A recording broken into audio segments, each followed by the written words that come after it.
When people talk about the economy, one term always comes up: GDP, or gross domestic product. But what is it, and why is it considered one of the most important indicators of a country's economic health?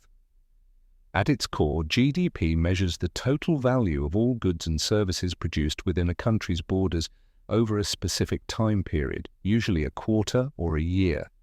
Think of it as a way to quantify the size and performance of an economy.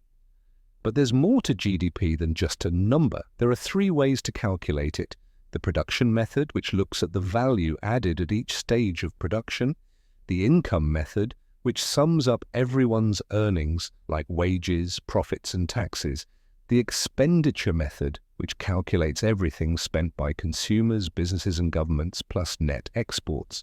Most countries rely on the expenditure method because it provides a clear snapshot of economic activity.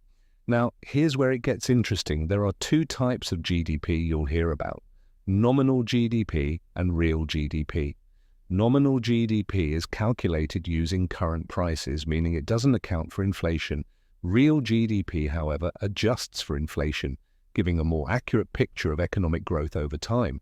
So, why does GDP matter to you? First, it influences jobs and wages. When GDP grows, it usually means businesses are doing well, which can lead to job creation and higher incomes. Conversely, a shrinking GDP often signals a recession, which can result in layoffs and stagnant wages. Second, GDP plays a role in inflation and interest rates.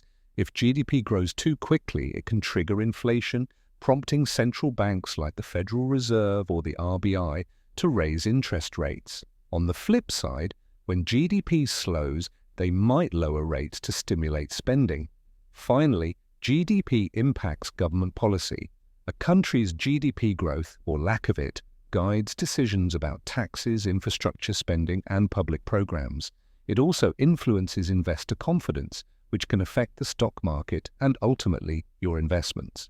But GDP isn't perfect. It doesn't account for income inequality, environmental degradation, or unpaid work, like caregiving.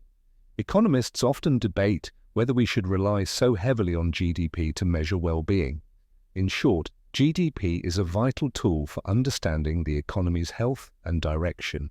It affects your job, your wallet, and the cost of borrowing.